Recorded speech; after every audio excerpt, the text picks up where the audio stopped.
Meeting ಇತ್ತು. ಇದು ಜಂಟಿ ಬಿಸಿನೆಸ್ ಅಡ್ವೈಸರಿ ಕಮಿಟಿ.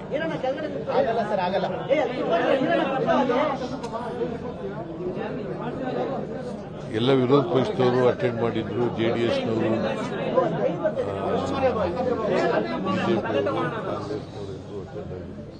ಎಲ್ಲ ಸದಸ್ಯರುಗಳು ಇದ್ರು.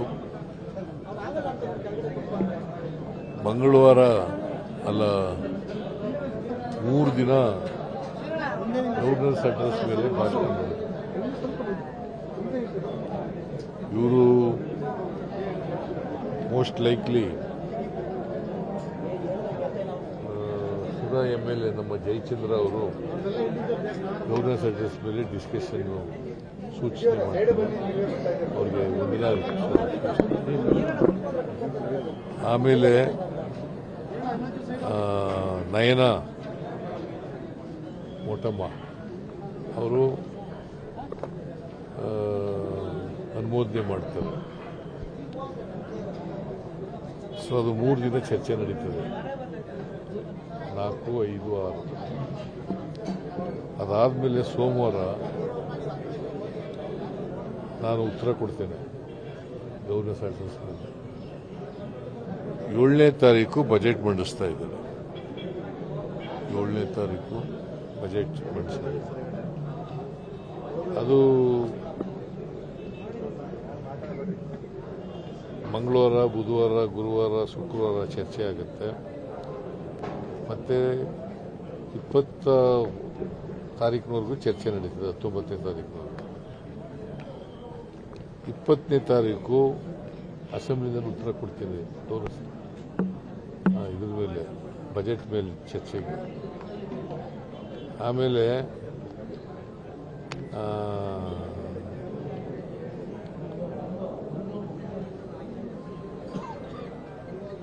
21ನೇ ತಾರೀಕು ಕೌನ್ಸಿಲ್ ಅಲ್ಲ, 19ಕ್ಕೆ ಇಲ್ಲಿ ಕೊಡ್ತೀನಿ ಅಸೆಂಬ್ಲಿನಲ್ಲಿ. 20ನೇ ತಾರೀಕು ಕೌನ್ಸಿಲ್ನಲ್ಲಿ ಉತ್ತರ ಕೊಡ್ತೀನಿ.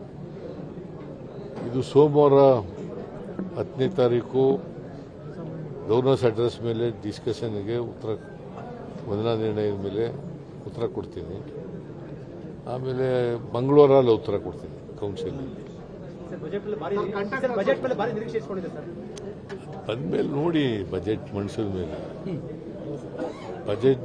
ಮೇಲೆ ಮಂಡಿಸೋವರೆಗೂ it is a secret document. ಗೊತ್ತಾಯ್ತಾ? ಅಲ್ಲಿರೋದು ಏನಿದೆ ಅಂತ ಹೇಳಕ್ ಬರಲ್ಲ. ಸರ್, ಗುತ್ತಿಗೆ ಸಂಘದವರು ಭೇಟಿ ಮಾಡಿದ್ರು, ಭರವಸೆ ಕೊಟ್ಟಿದ್ದೀರಾ ಸರ್? ಏನ್ ಭರವಸೆ ಕೊಟ್ಟಿದ್ರು? ಏಪ್ರಿಲ್ನಲ್ಲಿ ಕೊಡೋಣಪ್ಪ ಅಂತ ಹೇಳಿದ್ದೀನಿ ಹೊರತು ಅವರು ಹೇಳಿದ ರೀತಿಯಲ್ಲಿ ಅವ್ರು ಏನಂತ ಕೇಳಿದ್ರು ಅಂತಂದ್ರೆ 30,000 ಬಾಕಿ ಇದೆ, 15,000 ಕೊಟ್ಬಿಡಿ ಏಪ್ರಿಲ್ ತಿಂಗಳಲ್ಲಿ. ಅವೆಲ್ಲ ಆಗದಿದ್ದ ಕೆಲಸ ಎಷ್ಟು ಸಾಧ್ಯನೋ ಅಷ್ಟು ಕೊಡ್ತೀವಿ ಅಂತ ಹೇಳಿ. ಈಗ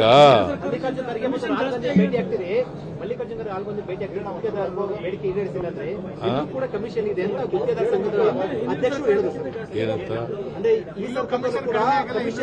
ಅಧಿಕಾರಿಗಳ ಮಟ್ಟದಲ್ಲಿ ಈ ಸರ್ಕಾರದಲ್ಲೂ ಕೂಡ ಕಮಿಷನ್ ಇದೆ. ಇಲ್ಲಿ ಬೇಡಿಕೆ ಹೇಳಿದ್ರೆ ಮಲ್ಲಿಕಾರ್ಜುನ ಖರ್ಗೆ ಮತ್ತು ರಾಹುಲ್ ಗಾಂಧಿ ಭೇಟಿ ಆಗ್ತೀವಿ ಅಂತ ಮುಖ್ಯಮಂತ್ರಿಗೆ ಹೇಳಿದ್ದೇವೆ ಅಂತ ಹೇಳಿದ್ದಾರೆ. ಭೇಟಿಯಾದ್ರೆ ಭೇಟಿಯಾಗಲಿ, ನಮ್ದೇನು ತಕರಾರಿಲ್ಲ. ಯಾರನ್ನ ಭೇಟಿ ಆಗೋದಕ್ಕೂ ನಮ್ದೇನು ವಿರೋಧ ಇಲ್ಲ. ಬಟ್ ನಮ್ಮ ಹಣಕಾಸಿನ ಪರಿಸ್ಥಿತಿ ನೋಡ್ಕೊಂಡು ಕೊಡಬೇಕಾಗ್ತದೆ. ಬಾಕಿ ಎಲ್ಲ ಉಳ್ಕೊಂಡದು ಯಾರಿಂದ? ಇವರು ವಿರೋಧ ಮಾಡೋರ? ಹಣ ಹಿಡಿದವರು ಕೂಡ ಒಪ್ಪಿಗೆ ಕೊಟ್ಟು, ಒಪ್ಪಿಗೆ ಇಲ್ಲದವರು ಕೂಡ ಟೆಂಡರ್ ಕರೆದ ಟೆಂಡರ್ನಲ್ಲಿ ಯಾಕೆ ಪಾಲಿಸ್ತಾರೆ?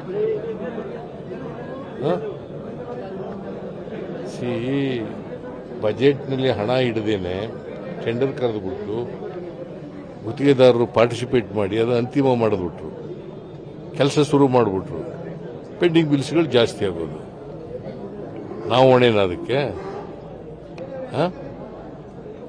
ಸರ್ಕಾರ ಬಿಡುಗಡೆ ಮಾಡಿದ್ರೆ ರಾಹುಲ್ ಗಾಂಧಿಗೆ ಮಲ್ಲಿಕಾರ್ಜುನ ಖರ್ಗೆ ಕೊಡ್ತಿರೋದು ಒತ್ತಡ ಹಾಕ್ಲಿಕ್ಕೆ ಸರ್, ಒತ್ತಡ ಹಾಕಕ್ಕೆ ಕಂಪ್ಲೇಂಟ್ ಕೊಡ್ತೀವಿ ಅಂತ ಹೇಳ್ತಾರೆ ಅವರು. ಯಾರಿಗಾರ ಕಂಪ್ಲೇಂಟ್ ಕೊಡ್ಲಪ್ಪ, ಹಣಕಾಸಿನ ಪರಿಸ್ಥಿತಿ ನೋಡ್ಕೊಂಡೆಲ್ಲ ಕೊಡೋದು ನಾವು. ನಮಗೆ ಕೊಡಬಾರ್ದು ಅಂತಲ್ಲ, ಹಣಕಾಸಿನ ಪರಿಸ್ಥಿತಿ ನೋಡ್ಕೊಂಡು ಕೊಡ್ತೀವಿ. ಕಮಿಷನ್ ಆರೋಪನೂ ಕೂಡ ಮಾಡಿದಲ್ಲ ಸರ್, ಅಧಿಕಾರಿಗಳ ಮಟ್ಟದಲ್ಲಿ ಕಮಿಷನ್ ಇದೆ ಅಂತ. ಅಧಿಕಾರಿಗಳ ಮಟ್ಟದಲ್ಲಿ ಬಿಲ್ ಬಿಡುಗಡೆಗೆ ಕಮಿಷನ್ ಇದೆ ಅಂತ ಹೇಳಿದ್ದಾರೆ ಯಾರು? ಗುತ್ತಿಗೆದಾರ ಸರ್. ಕೊಡಬೇಡ ಅವರು ಯಾಕೆ ಕೊಡ್ತಾರೆ? ಕೊಡೋದು ಬೇಡ. ಈ ಲಂಚ ತಗೊಳ್ಳೋನು ಅಪರಾಧಿ ಅಲ್ಲ, ಲಂಚ ಕೊಡೋನು ಅಪರಾಧಿನೇ ಅಲ್ವಾ? ಮತ್ತೆ ಹಿಂದೆ ನಿಮ್ಮ ಸರ್ಕಾರದ ನೀವು ಆರೋಪ ಮಾಡಿದ್ರಿ, ಈಗ ಅವರು ಹೇಳ್ತಿದ್ದಾರೆ ಇನ್ನೂ ಕಮಿಷನ್ ತಗೋತಾ ಇದ್ದಾರೆ ಅಂತ ಹೇಳ್ತಿದ್ದಾರೆ. ಎಲ್ಲಿ ಕಮಿಷನ್ ಯಾರು ಕೊಡಬಾರ್ದು, ನಾವು ತಗೊಳ್ಳಲ್ಲ ಯಾರು.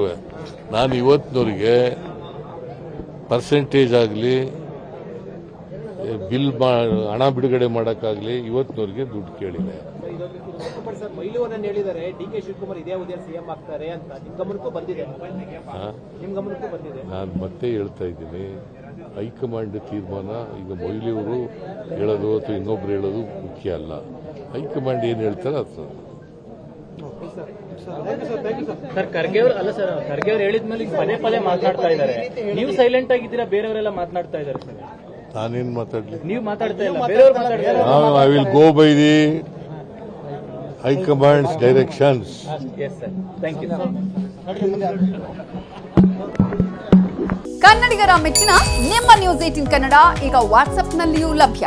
ಕರ್ನಾಟಕ ಮತ್ತು ದೇಶ ವಿದೇಶದ 360 ಡಿಗ್ರಿ ಸುದ್ದಿ ವಿವರವನ್ನ ನೀವು ನಿಮ್ಮ ಕೈ ಬೆರಳುಗಳಲ್ಲಿಯೇ ಪಡೆಯೋದಿಕ್ಕೆ ಈ QR ಕೋಡ್ ಅನ್ನ ಸ್ಕ್ಯಾನ್ ಮಾಡಿ. ನಮ್ಮ ಚಾನೆಲ್ ಅನ್ನ ಫಾಲೋ ಮಾಡಿ, ನೋಟಿಫಿಕೇಶನ್ ಆನ್ ಮಾಡಿ.